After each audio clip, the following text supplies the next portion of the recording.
Good morning, my YouTube viewers. It is Palestine. Welcome to my channel.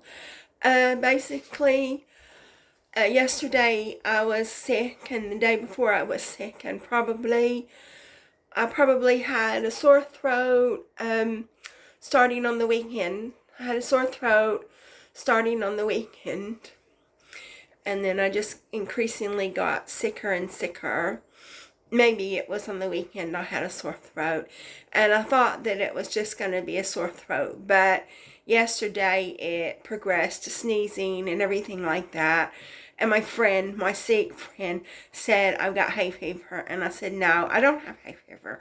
It's cold. I mean, I know it's a cold because my throat was hurting and everything like that.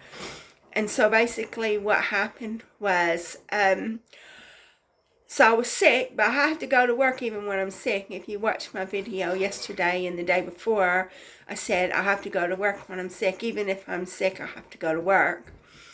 And I will say this, I can't discuss this because it's to do with my money making, but I think that this virus that I caught, other people caught the virus too, and other people were affected much more seriously than I was, because I just had a sore throat initially. Initially I had a sore throat, and I thought that it was just going to be in the throat, but then it came up into the nostrils, and I started sneezing and everything like that. I don't think it was the flu, because the flu goes into your lungs, so I don't think it was the flu. Thank goodness.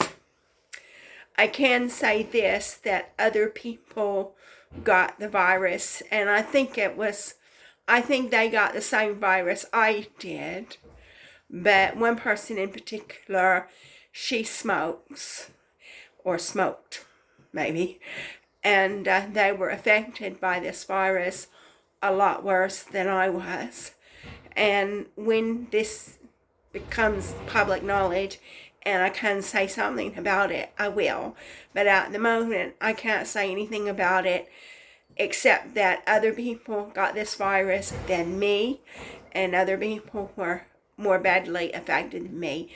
And I think that one person smoked, and because she smoked, I think that had a very big effect on her body's ability to fight the virus. So I don't smoke. I'm an ex-smoker, but I don't smoke now.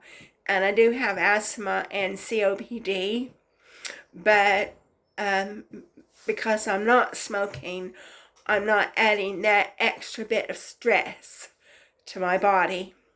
So hopefully this virus is on its way out. I'm still sneezing, still having to blow my nose, and so I'm still sneezing, but hopefully I'm on the road to repair.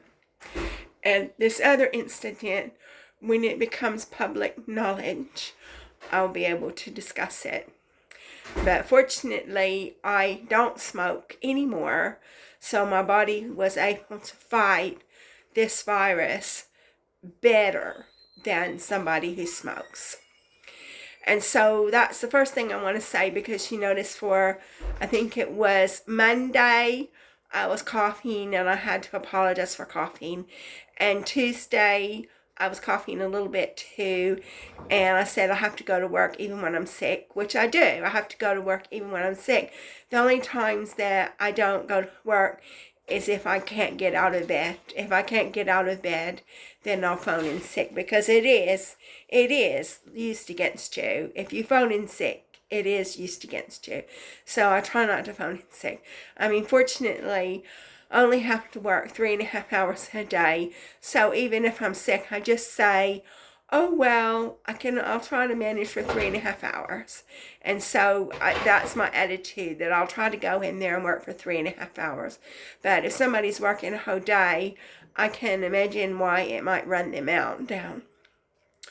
And like yesterday, I went and had my blood test, which at the hospital, and they do blood tests completely different at the hospital now.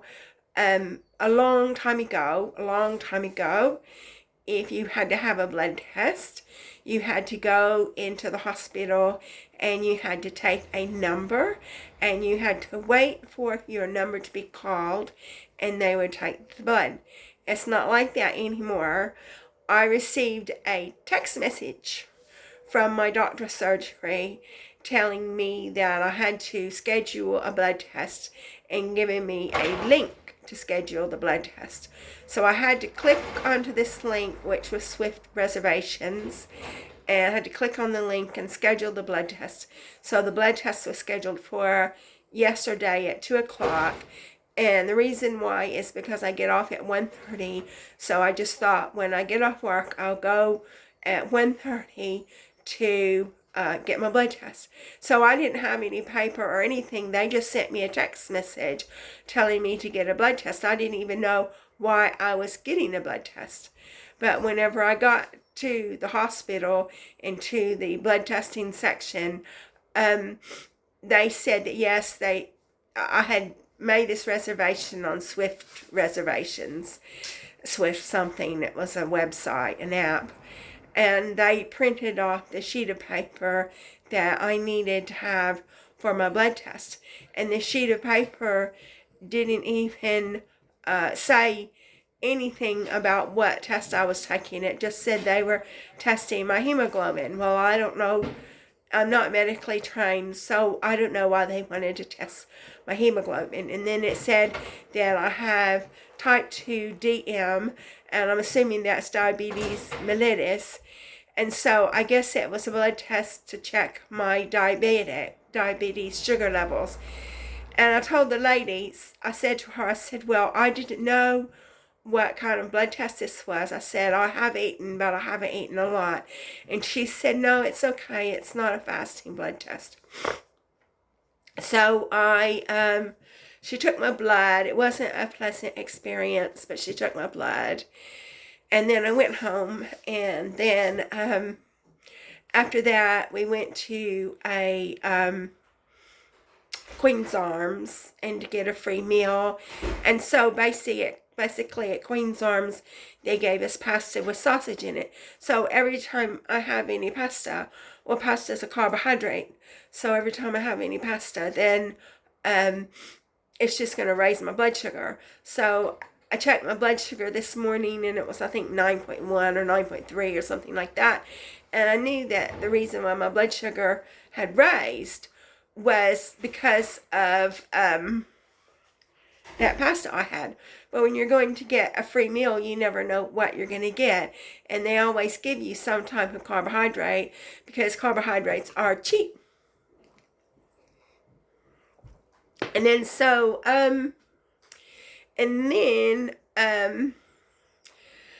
just trying to think. Oh yeah, so basically then we went to Sainsbury's. And so I'm not eating grapes anymore because about a year ago maybe I got this idea that if I ate grapes, I could lose weight. And everybody was saying, no, don't eat grapes. You're not supposed to eat grapes if you're diabetic. Don't eat grapes. But I kept eating grapes. And I don't know how much I weigh. It's depressing. Maybe I've lost a little bit of weight. My clothes are a little bit looser on me. But I thought, well, let me check my blood sugar. So I've decided I'm not going to have grapes anymore, because they do have a lot of sugar in them, and I didn't lose weight. And so now I've decided I'm going to have one orange a day. So we go to Sainsbury's and I get some oranges, and I decided every day I'm going to have one orange. So that's my new tactic to have one orange a day. And so we'll see how we go. See if one, I can lose weight, and two, I can reduce my blood sugar. So I'm going to find out the results of this blood test at some point. They're checking my hemoglobin. That's all I know, is they're checking my hemoglobin.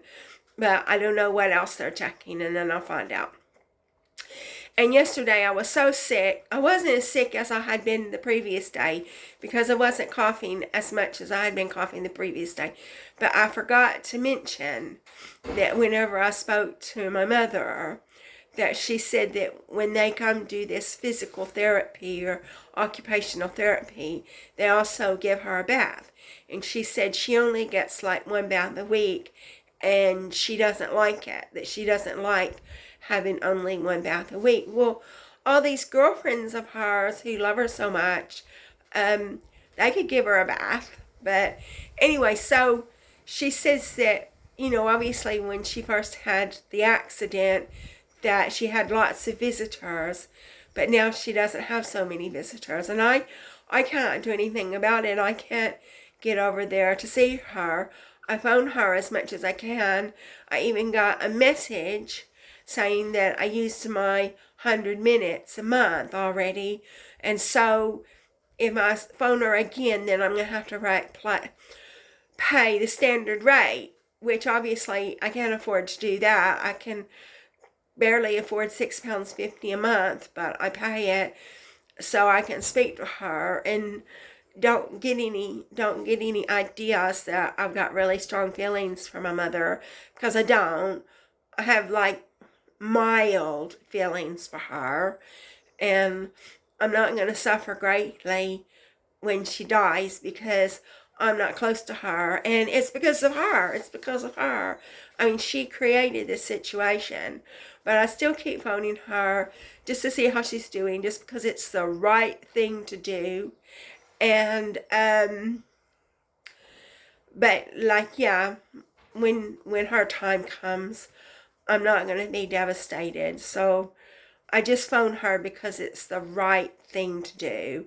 And but as regards to feelings about all the things she did to me, the way she neglected me and abused me, I'm never going to forget that. Never going to forget that. And then I remember we go to Bible study, and I said, well, my mother's going to have to be accountable for all the things that she did to me when she dies. And this guy said, well, you're going to have to be held accountable for not forgiving her. Well, I would rather be accountable for that than abusing somebody. So that's that. And but yeah, the thing that I forgot to mention yesterday when I was making the video about my call to my mom was that she's only getting a bath about once a week. And I wouldn't like that. I wouldn't be happy to get a bath once a week. I think my stepdad can't do it. He's in his late 80s, and I think he doesn't want to do it. Even if he could do it, I don't think he would want to do it. I don't know how long my mom is going to be getting this assistance. My sister's husband said that they will continue to give her this assistance as long as she needs it, because she's got some kind of Medicare insurance. And then, so I don't know how long it's going to go on. So for the time being, my mother doesn't have to pay for her care, but I don't know how long that's going to last. I know she's happy about that. My mother doesn't want to spend money on other people, and she probably doesn't want to spend money on her care. She just likes to buy things. And so far, for the time being, she's not being asked to sell any of her possessions to pay for her care, but I don't know how long that's going to go on. So, and also last night when I was at Sainsbury's, I saw somebody who I knew when I worked at Foster Wheeler, and my relationship with this person didn't go well either, but I'm going to need to make a separate video on that at some point.